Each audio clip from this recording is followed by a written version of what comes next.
ছোটবেলায় একটা কবিতা শিখেছিলাম জসিমউদ্দিনের, সবার সুখে হাসবো আমি, কাঁদবো সবার দুঃখে, নিজের খাবার বিলিয়ে দেব অনাহারীর মুখে। এই কথাগুলোর আদলেই বড় হয়েছি, তবে এখন মনে হচ্ছে এই কথাগুলো নিছকই একটি কবিতা, কিছু কথা মাত্র। কেন? কারণ আমরা অন্যের সুখে হাসি না, ঈর্ষা করি। আমরা অন্যের কষ্টে কষ্ট পাই না, আমরা তামাশা করি। ভাবুন, আপনি আজকে সারা বাংলাদেশে ঈদ যাপন হচ্ছে। আপনি সকালবেলা ঘুম থেকে উঠে কৌশল করে পরিপাটি হয়ে একটা ভালো সুন্দর মসজিদে গিয়ে নামাজ আদায় করলেন, এবং নামাজ থেকে আসার পর আপনি টেবিলে সুসজ্জিতভাবে দেখলেন যে বিভিন্ন ভোজন পরিবেশন করা হয়েছে।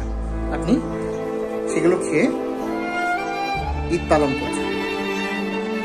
ঠিক সেই সময় ফিলিস্তিনেতে কি অবস্থা, তারা কি খেয়ে ঈদ পালন করছে জানেন?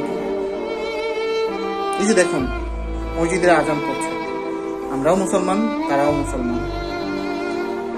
তারা একটুখানি খাবারের জন্য হাহাকার করছে।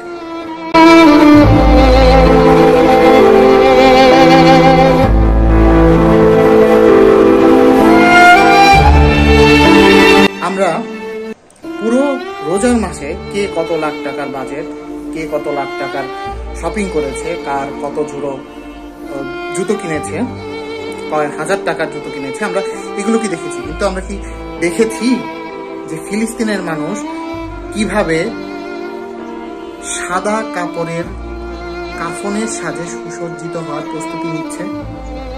দেখি। ভাবুন, আজান পড়ছে, আমরাও মুসলিম কান্ট্রিতে থাকি।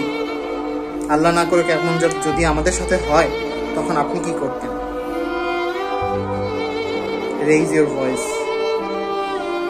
এসব টাকা পয়সা 2 দিনের ভাই, থাকবে না, চলে যাবে। স্ট্যান্ড উইথ ফিলিস্তিন, stand with Gaza, free Palestine.